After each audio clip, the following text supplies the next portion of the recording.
I didn't mean to do that. This is crazy. Okay. I'll start.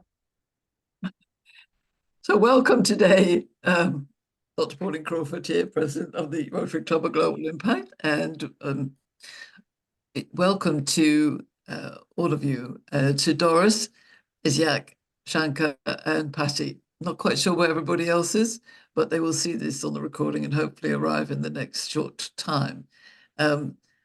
I always say that we have to live in the world of expect the unexpected, and today seems to be one of those. So we expect the unexpected. Doris isn't able to work out her picture on screen, but we know you're there, Doris. So welcome, welcome, welcome. Thank you. I have a message from Agatha that she actually can't make it today. So I'll read an apology for her. She's got severe toothache. And I know that Ritu is coming in later on. Hopefully will share with us her amazing trip in India. So I think let's start with honoring your situation, Patty. I know that your mum is not well at all in hospital. So we pray very much that whatever needs to happen will happen, whichever way it is. And just know that our prayers and our heart are with you, and appreciate you being here. Thank you. Thank you. Could I add a prayer that I learned? It's a corporate prayer and it is Christian based. However, I would like to share it since we're, everybody here. And it goes like this. It's a very general prayer and it goes like this. Father, you are good. I need you. We need you. They need you. Thank you, thy Father. Amen. Amen. Thank you. That was sweet and lovely. And whatever happens, Patty, we are your family. We're here for you. So make sure you ask us for whatever you need, and we appreciate you enormously. Welcome to Ritu. How are you, my dear? Good morning. Good morning. Good morning. I was saying that we expect the unexpected, and we have our beautiful member, Doris Elaine Smarr, and we are delighted to be able to invite you, Doris, today to share your story.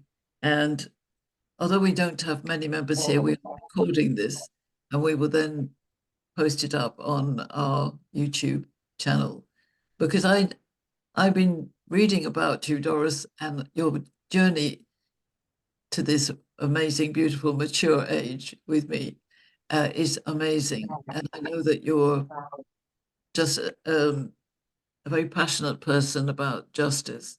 Is there anything you would like to say, Ritu, in introducing our first Passion Project member?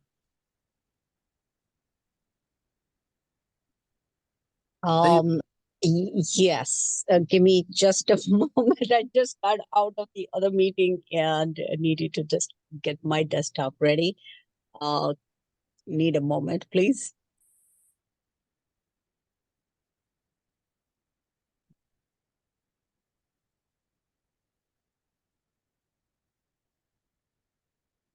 I say, I ought to remember that when I wake here in the morning, it's I know it's late evening for Isyak and for Shankar, but for me it's very early morning. And I was very tired this morning, so it took me a bit to compass mentis.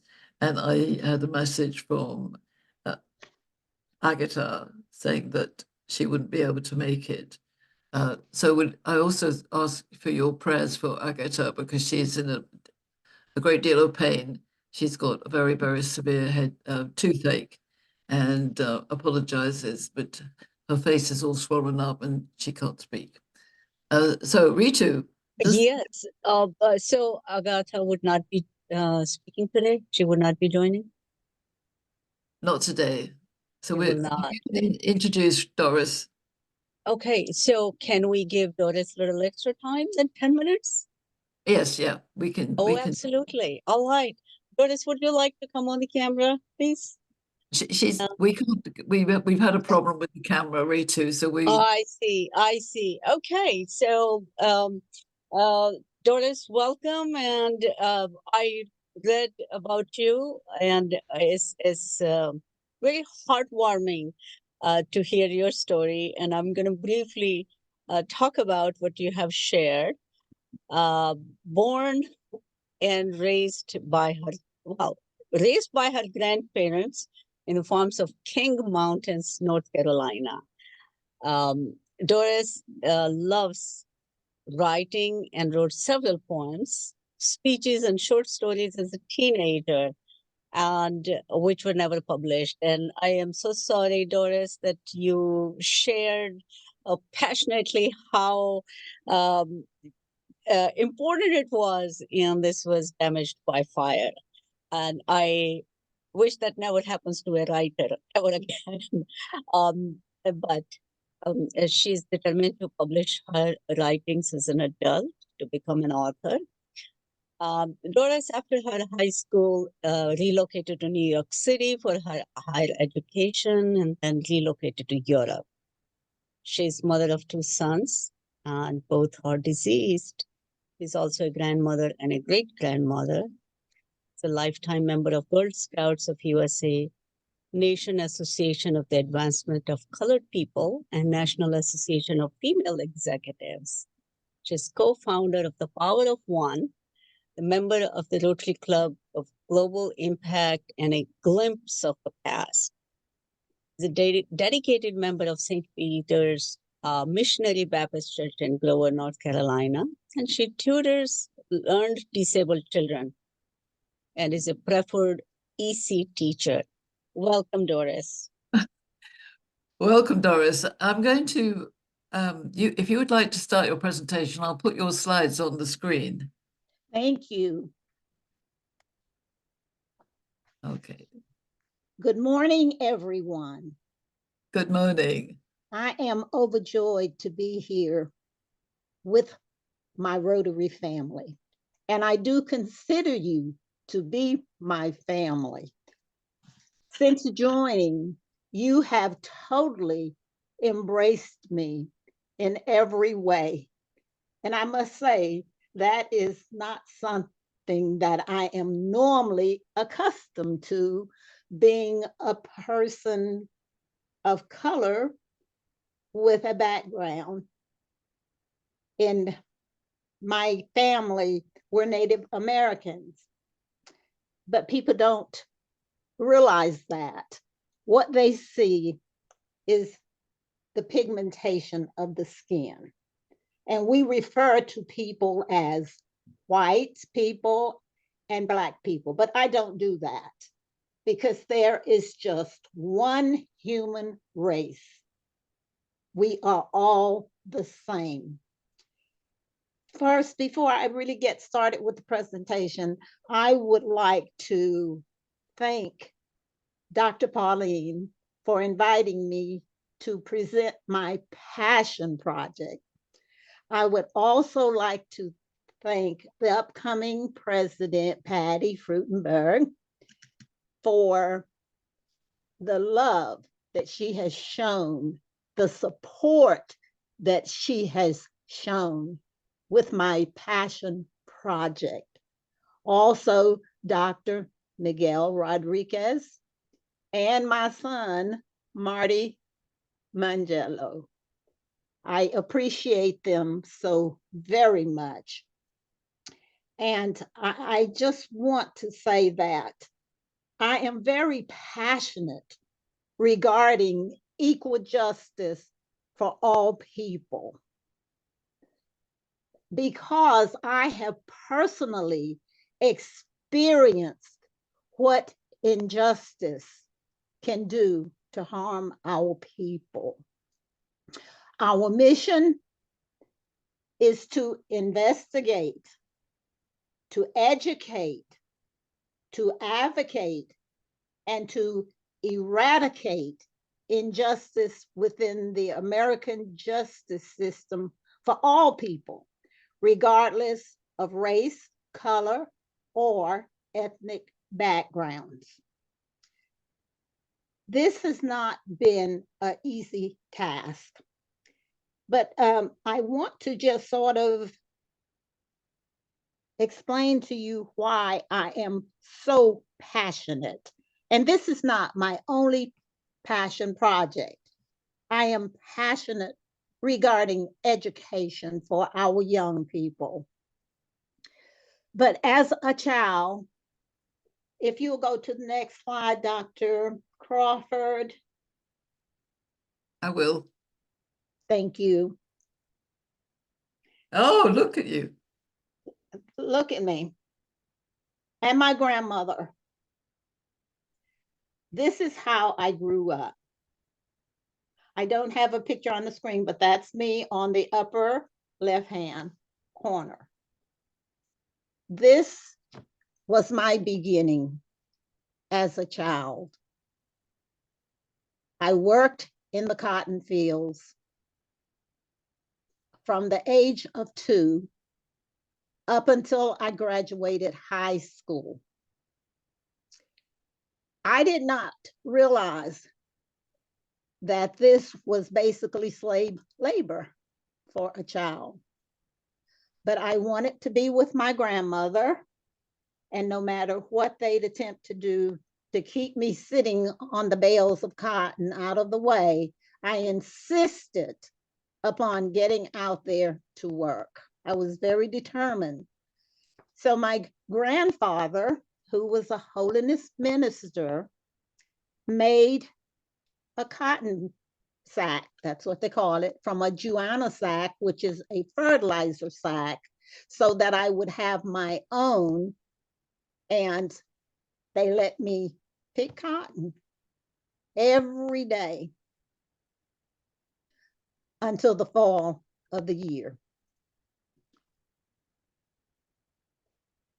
I am really sad about this situation because we lived when there was a lot of racial discrimination, racial segregation. We were the only family of color in my neighborhood, and the neighborhood was divided by the main highway. We lived on one side, and the Caucasians lived on the opposite side. They had their church, and we had our church. My grandfather, and I called him Papa and Mama, the holiness minister, built a church for us to worship because my family was very spiritual. 4 times while we were in the cotton field picking cotton, our home was burned to the ground. And Miss Chopra, that is how I lost my writings. I love to write, but I became discouraged because it appeared as though every time I would get my books written, we'd go to the cotton fields, return home, and we would not have a place to live. But thank God, there were good people living in the area that would pick us up on the back of a wagon, horse-drawn wagon, and take us to a place. At least we had a roof over our heads, even though when it rained, we had to place containers, buckets everywhere to keep us from getting wet. We were a family of a total of 15 siblings, 16, including myself. I was number 7 of that 16. When the older children were able to attend school and come home in the afternoon after the fall harvest, they weren't allowed to attend school during the fall harvest of picking cotton. But at night, they'd sit down and do their homework. And I was right there, always right there in the middle learning. So I was able to start attending school at the age of 4. And I graduated high school with honors. The day after I graduated, I was on a Greyhound bus on my way to New York City, where I was educated. From there, I met my husband, an Italian citizen, and we moved to Europe. He worked with the American Embassy. So my life was very interesting. Justice in America. I don't really see it, but I fight with everything that I have to assist people who have been wrongfully incarcerated. You know, you're familiar with the 3 principles of justice: equality, the quality of being fair and impartial. Equality, the fact of being equal, of having the same value. And the last, the need, a thing that we wanted or required. This is not happening for every American citizen. Today, people of color are represented by approximately 12% of the total population. But they represent approximately 69% of the individuals incarcerated in prisons. Now, this is just the men. We have women, lots of women that are incarcerated. 95% of the total individuals are not guilty of the crimes for which they are incarcerated. America incarcerates more of its citizens than any country in the world. It is tantamount to slavery and human trafficking. It is a billions of a dollar a year industry. And innocent people are being used to further this injustice. Please go to the next slide, Dr. Crawford. This is a particular case which I am really passionate regarding. We have worked on several cases and we have been able to assist several individuals with being set free. I work with law enforcement and I try to intervene before individuals are incarcerated and in prison. This particular young man is innocent. Back in 1990, he was arrested and prosecuted. He was charged with rape and breaking and entering into a home.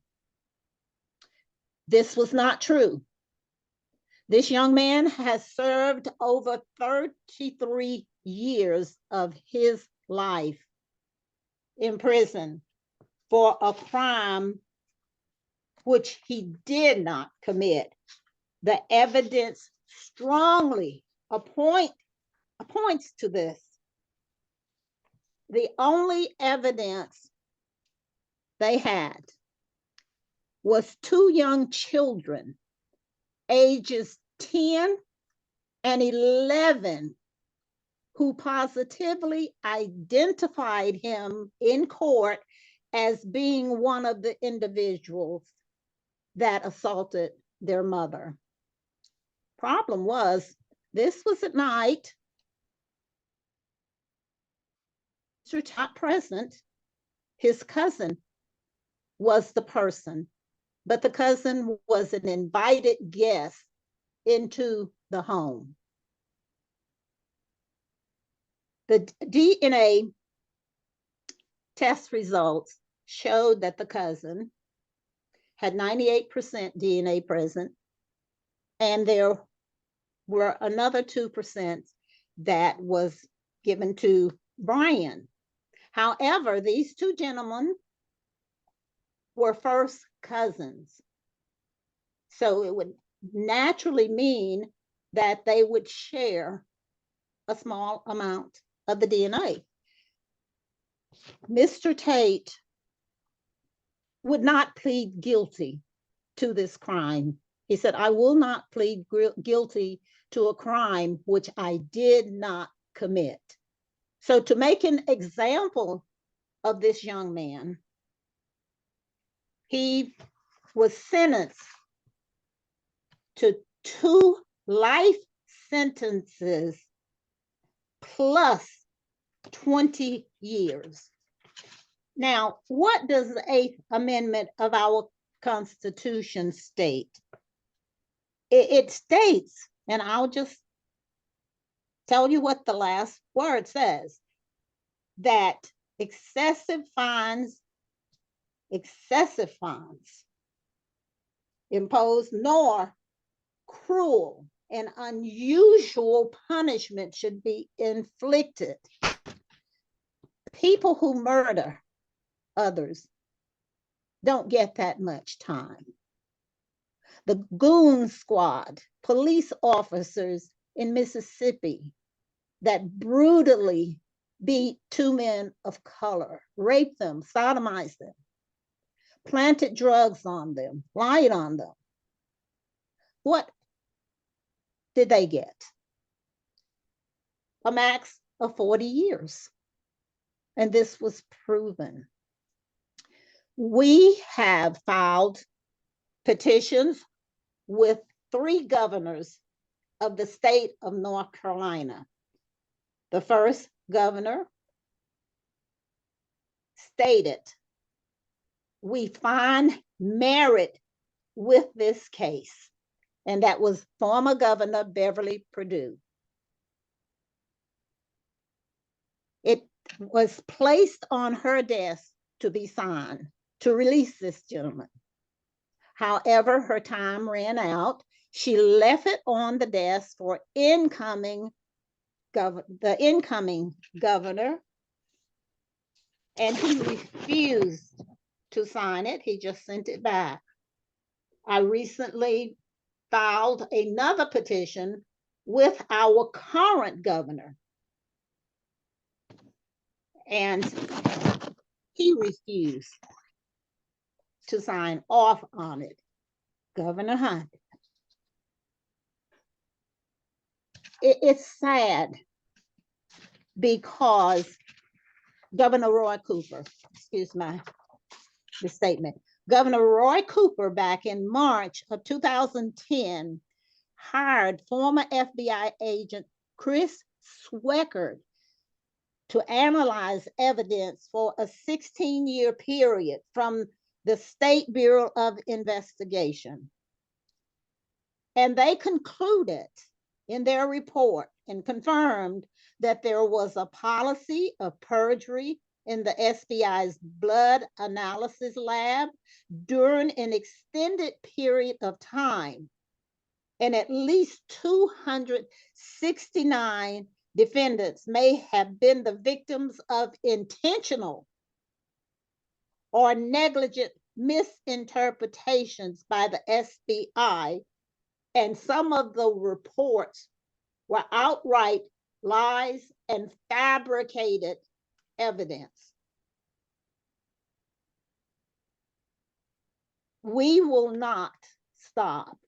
We will not give up until Mr. Tate has been exonerated. I am the oldest member of this club. Marty always says that. I've adopted him as my son. And he has been passionate. He and Patty and Dr. Rodriguez has worked diligently to assist with this case. And we are hoping that this will come to an end, and very soon, for this man. He is innocent. There is absolutely no proof of his guilt. And it is just very unfair that he has been taken from his son, who was a baby at the time he was incarcerated. He's a grandfather who has never seen his grandson. He has been sent hours away from home. He has been beaten up by prison guards. He's undergone heart surgery. He's undergone other surgeries due to abuse within the penal system. And this is not right. It should not happen to anyone, let alone a person who is completely innocent. No evidence whatsoever. There were no fingerprints. Nothing. 2 children. The woman stated to the physician in the emergency room when she was sent there by police that she was raped by one man. Well, later on, it morphed into 2 men, and Brian Keith Tate was accused. I have witness statements confirming that Mr. Tate was not there. His cousin stated that he had nothing to do with what occurred because he was having an affair with a married Caucasian female. The cousin, who is now deceased. This because Brian Keith Tate would not say, I am guilty of a crime which I did not commit. Then he has spent most of his young life in prison. And we're hoping and praying that we will be able to have him exonerated. I work with the North Carolina Actual Innocence Project and also with attorneys to assist. But once you get in trouble with the American legal system, it's almost impossible for you to be exonerated, even when the proof is there. I know that I've taken more time than allotted to me, but I think everyone needs to know what is occurring. And my second passion project is education. I am trying to educate the children so that they do not fall into the trap, and to help them to become productive citizens. I thank you all for listening to me. I appreciate you very much. I love you. And again, Dr. Pauline, I thank you for inviting me to share my passion project with you. Thank you. You're welcome. Thank you, Doris. I'm so moved by the story and your passion and your fortitude in the whole of your life. And I'm really honored to know you. And I invite our audience here to share their thoughts as well. I don't know whether Marty and Patty, because you've been very involved with this, if any of you would like to say something. Patty, you've got your hand up. Sure. First of all, Doris, you're beautiful inside and out. I love your passion. thank you for your vulnerability and transparency. I also want to thank you on behalf of the Rotary Club with the donations that you've been making continuously, and the latest being a lot of those sleeping bags that I know Marty and Stormy and Rainier went out and distributed, and a lot more than that. Again, I want to ask you, my question is, what can we do to help you? What would you say if you were asking for help? Because you're not one that really asks for much. So I'm asking you, how can we help you? And I know that's a loaded question, however, we do want to help. Thank you, Patty. And you have been extremely, extremely helpful. I think the most important thing is that we change our leadership, which does not appear to care. We need to encourage people to get out and vote, vote, vote, vote, vote. We keep sending the very same individuals to our state house and to Washington, D.C., and they don't seem to be concerned about what is occurring in America. They seem to be more concerned about what is occurring in another country. We need to have attorneys appointed to these cases, and attorneys that are really going to represent the individuals. Mr. Tate's attorney spoke with him on one occasion before going to trial.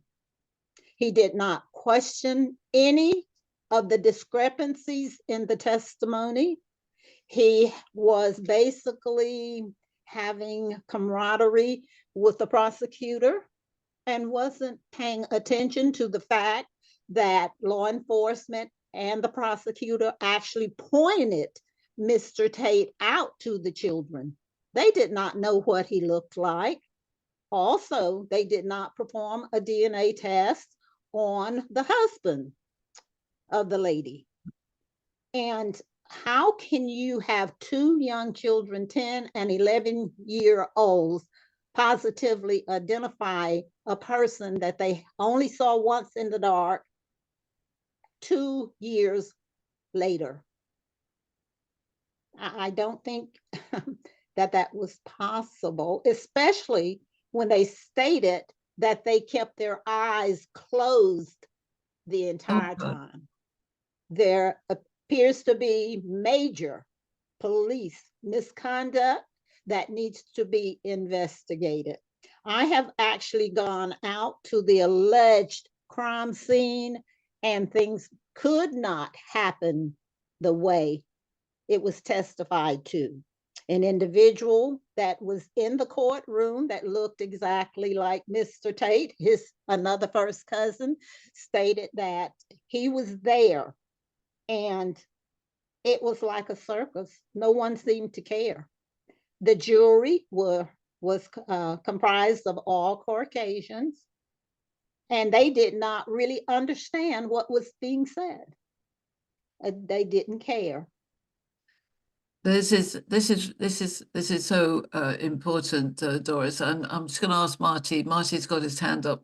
Marty, your comment, and then yeah, I was just going to comment on the things that most humans either are afraid to say or have contacted me personally when she came on a year and a half ago and was an invited guest about what was going on with equal justice for all people. I received, as the president of our club at that time, a lot of emails and contact and instant messages from people all across District 7680 about the content of this subject matter in Rotary International, and how shocking it was that we were discussing this type of stuff of the most incarcerated nation out of 205 countries and territories, and these types of injustices, and in some cases, the questionable content of Rotary International's goal, mission, and values. And all of it was very, very positive and very, very laudatory of people saying, wow, you guys have a lot of guts taking on issues like this and addressing things like this. I've never seen a club, you know, have this much guts to have a guest like this on, and to take up things like this in the world. And it certainly fits within the 7 areas of service that Rotary is involved in.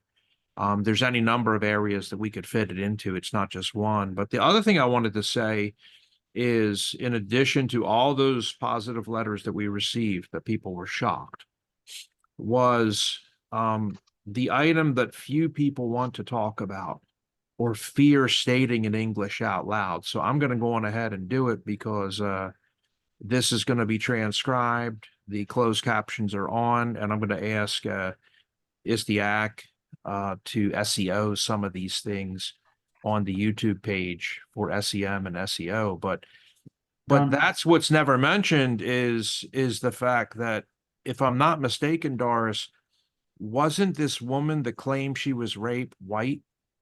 Yes, that is correct. And Caucasian. didn't she use the black man, like the famous book Mandingo, as an excuse mechanism not to get in trouble in her marriage, and explain to Exactly. her husband that the only way that this occurred, sweetie, baby, honey, to not get a beating, a physical beating, was that he raped me.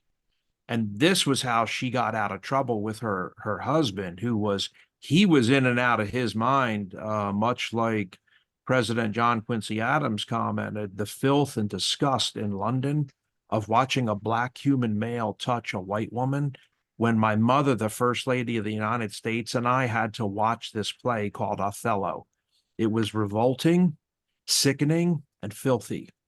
And these are also the things the President of the United States said at many of his dinners in Boston, where he eventually was quoted by the famous British actress Fanny Kemble as saying, this guy, who was a former president, writes under a fake pseudonym in the Boston newspapers, but has raunchy, filthy, denigrating stuff to say about blacks touching whites and even being together or in love.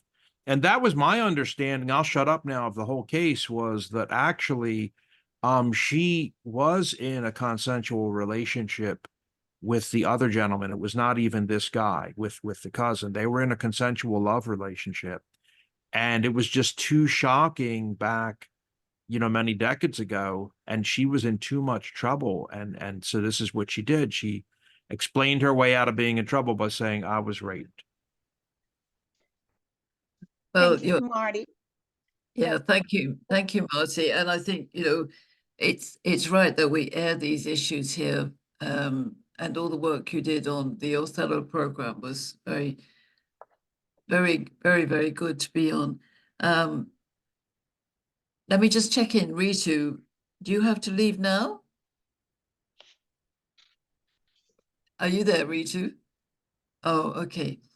I was hoping we would hear from Ritu about her trip to India, but she has to go on. Sorry about that, Ritu. We'll have to hear about it next time. Okay. So just coming back to the subject matter today, I don't know as much about the American justice system, but I know that injustice across the world is prevalent at the moment. So I think, Marty, yes, we're right to make a stand on this, and with you, Doris. And as Patty said, you know, whatever we can do to stand up for injustices. As you know, my passion is to stand up for the inequalities that women suffer across the world. So I think it's really important that we are a club that says what we want to say. Thank you, Marty. Your leadership has allowed us to do that. Are there any other comments on this subject matter today in terms of injustice, the specific one or in general? I think it's a global issue. Yes. Unfortunately, it doesn't matter, you know, where you are, which country. It happens here in Bangladesh, happens in India. It's just, I don't know, there's a group of people who just believe that they can treat others any way they want. They can destroy other people's lives, and you know, that's it. And there's not going to be any consequences. But you know that one thing Doris did mention was that, to get the vote out, right? Vote good people in. Unfortunately, I think we get, I don't know, maybe we are dumb because we get, wooed by these politicians who have nothing but their own interests, at heart. And yeah, so I don't know when it'll be fixed, all right? But I mean, there was a story I heard when I was in college about it was in a psychology class. I'll just shortly I'll say that. So this woman apparently in New York kept screaming, was in an alleyway, and she was screaming for help. And because it was a very crowded neighborhood, someone thought someone will do it. Someone would just come and help her. So nobody helped her. Okay. And I think what happens here is that we keep hearing, we have a lot of people who, who say that things need to be done. So there's people talking about it, and then people just assume someone will do it, right? And no one does it. So I think when we have conversation like this, what we really need to do is figure out a game plan. Okay, so all right, Doris, you have this gentleman who's in jail for 30 plus years.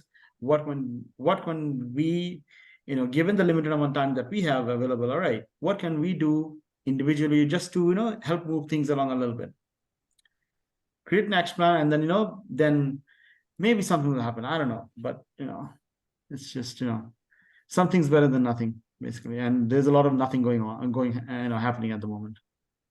Thank you. Yeah, that's absolutely true. And I saw a message in the chat from Unique.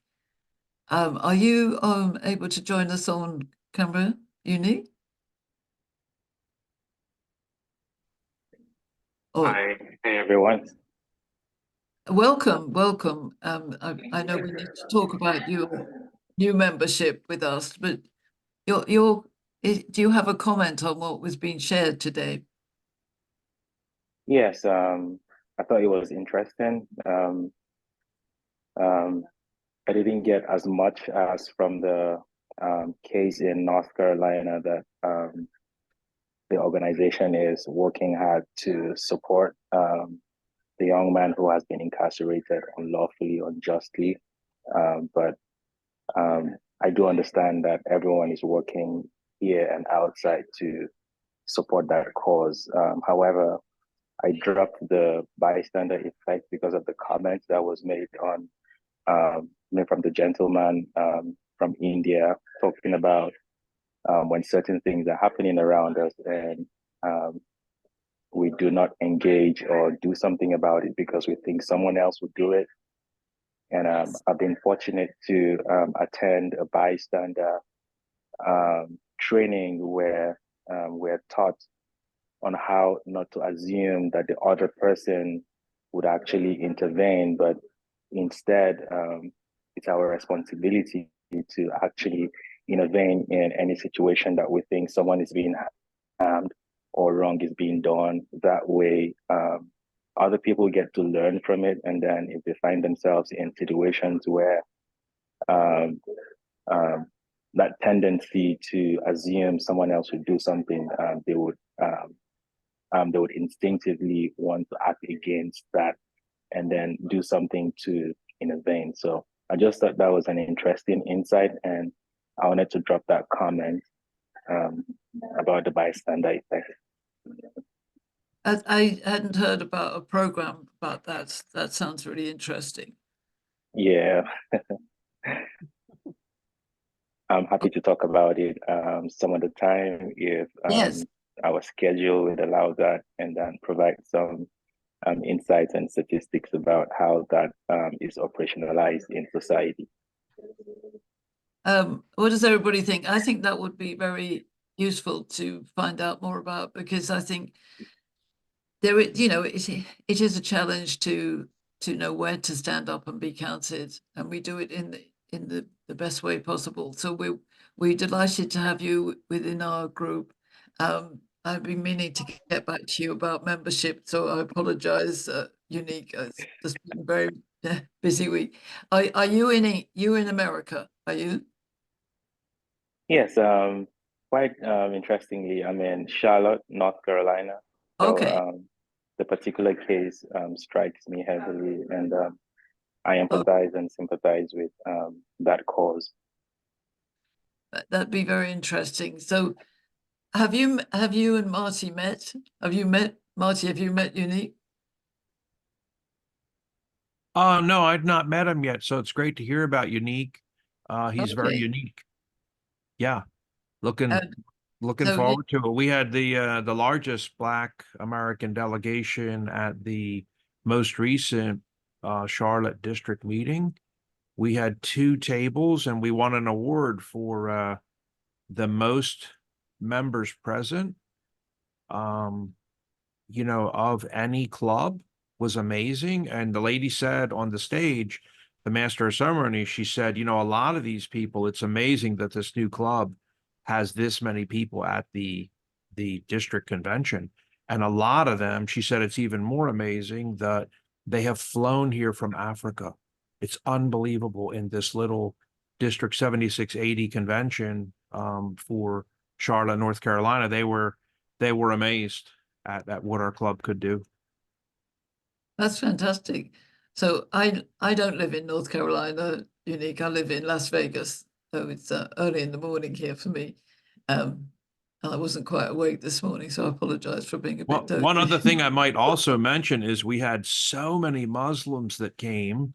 Was amazing to see people of other religions, and many of the African women were giants of women. And as they stood there completely covered with their headdress on and everything, talking to other people, we had several doctors from Africa that came. But as they stood there and spoke with other people, Patty will tell you, Patty, it was amazing to see how tall these African women are at almost 300 pounds each, towering over humans. And it was a huge hubbub. I'm going to be honest, of a lot of bustle of talk and, oh my gosh, you know, who are all these Muslims all covered up and everything? And what are they doing here? They had never seen so many Black people at an event. It was quite amazing, quite beautiful for all of us. And they had never, ever in their lives seen so many Muslims at a Rotary event. And everybody was very nice. It was beautiful. The music was a little bit loud, and because of their religion, they requested to remove themselves from all the alcohol drinking and the loud music. And so we all went with them, our club, Patty, right? And we stood up near the exhibits and stuff to be with them, to support them, to honor them, because they generally do not drink alcohol and do not want to be around it and stuff like that. So we didn't either, and we understood that and we respected it. Patty, did you have any comments about how amazed you were? You were down here from New York. mean, I thought everybody was really, really lovely, and it's like we did kind of know each other, so it is kind of fun to like know each other and then meet in a real person. So, yeah, it was nice. It was really, really nice. Very just. They invited us to go to their homes, so just to get an invitation like that, it was really lovely as well. Yeah, very pleasant. I think that is wonderful.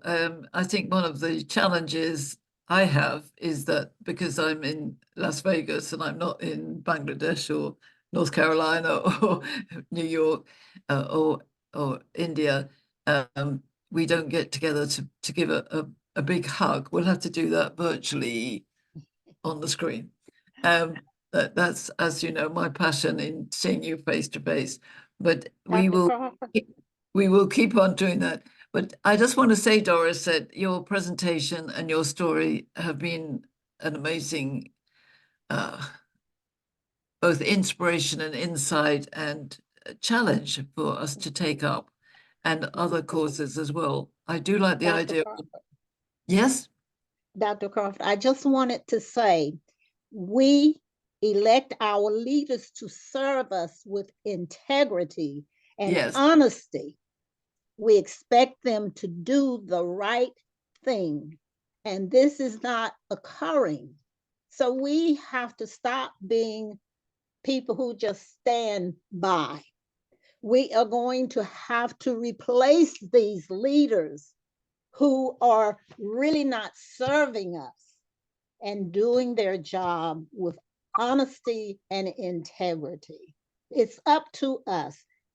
You cannot keep doing the same thing over and over and expect a different outcome. And that's what we are doing. You have people who have been in office 40, 50, 60 years, but what have they done to make a difference? We need to open our eyes so that we can see, open our ears so that we can hear, and stand up and demand change. In the words of the late Reverend Dr. Martin Luther King Jr., he says, everybody can be great because everybody can serve. You only need a heart full of grace, a soul generated by love. And we need to show that love, just as Global Impact Rotary Club International is doing. And I am so proud to be a member. Thank you, Doris. You were, as Patty said as well, you were absolutely stunning. You may not be the very, very tall 6'5", 300-pound lady in the room, but you are so magnificent. And I think we should give you a round of applause, everybody. Let's say well done, well done, well done. And we are there. Just direct me, tell me where to stand, and I will stand up. I'm going to be 75 in May, so I'm very, very close to your maturity, and I'm not going to stand around for this the violence that's going on in the world. So we need to create, as I said to you all, more authentic harmony. That's my passion. In education, in justice, in social issues everywhere across the world, and definitely in education. We need to start with the young kids and make sure that we open up their minds. And one of my passions is to encourage everybody to think about their natural gifts, their born gifts, and not be controlled by the system that is dumbing us down. Yes. We've got to stop being dumbed down. We've got to shout loud and clear about our amazing natural gifts. I'm still working on mine, but I do like to have conversations. So that's one of the things that I think is so important. We've come to the top of the hour, and I will take the recording and put it up on YouTube. And as Marty said, maybe we can do some SEO connections on justice. I just wanted to share that I'm part of a movement called Positive Masculinity. And just so you know, this is not just me. This is a movement in Africa with 6 presidents of South Africa, DRC Congo, Ghana, Togo, Rwanda, and did I get to 6? South Africa. These presidents are standing up saying that they want to eliminate violence against women and girls, which is fantastic. It is happening, but it's happening slowly. And I think we need to speed up that game. And it's all involved with the Red Card campaign, which is about eliminating violence against women and girls. So if you haven't signed up to that, please do. It's www.redcardcampaign.org.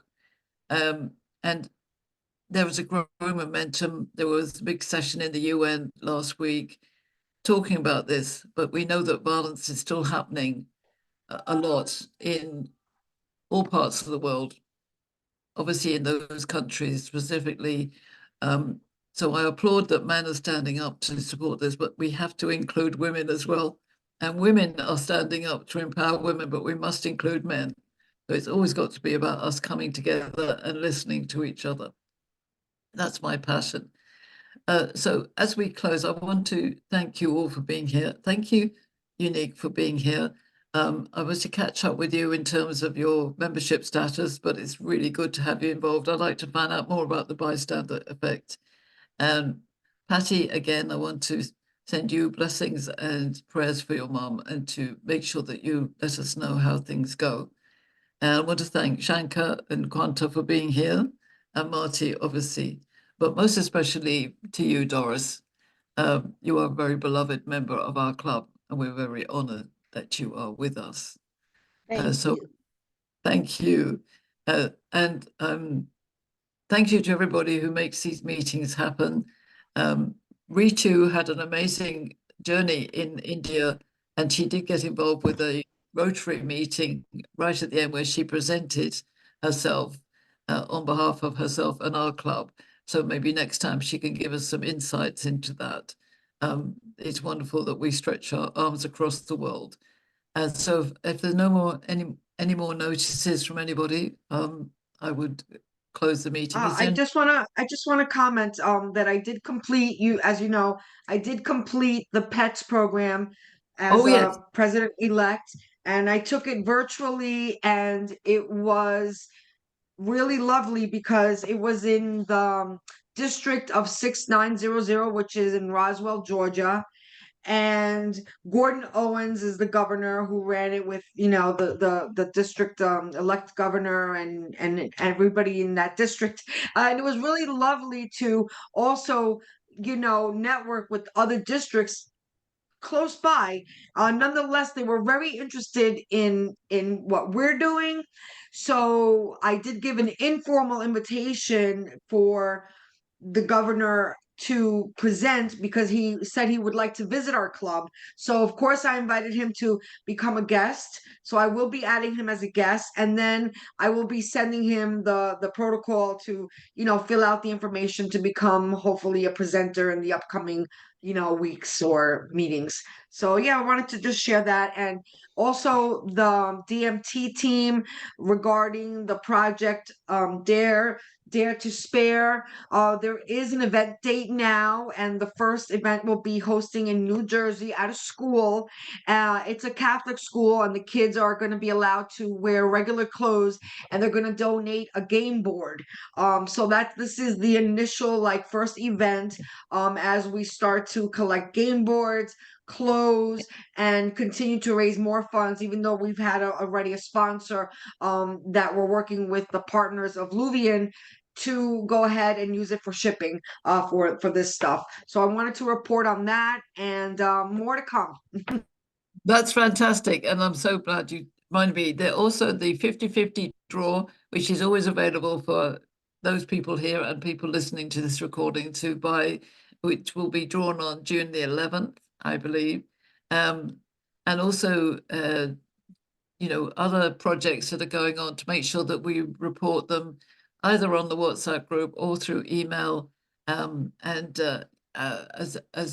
Marty, but thank you, Quanta. I believe you're going to come and speak to us at another members meeting when we'll talk about the peace initiatives. And I will note the one that you want me to meet one of your contacts. I have registered that on my to-do list. But at this point, I just want to thank you all for being here and listening to this wonderful story of Doris and anything that we can do to help. Now, I know, Doris, you're not on WhatsApp. Marty's not on WhatsApp anymore. So we've got to remember the multiple ways that we connect through, if it's Messenger on Facebook or it's email, just to keep remembering to look for where the connections are and make sure that people know about us. And what I find when I go to local clubs here and I say I'm president of the Rotary Club of Global Impact, people are always interested. And I want us to go out to our local clubs and talk more about what we're doing and that we connect and hold arms across the world. That's my passion, global harmony. Thank you all for being here. Thank you for being co-host, Isyak, and for all the work you do online. And Shankar for sending out the P-mail, and all of you for just being very, very gorgeous people. And my friends, thank you. You're welcome. Thank you, everybody. Take care. Thank you. Thank you. Have a good one, guys. Bye. Take care. Bye, Have a great Shankar. day, everyone. Bye-bye.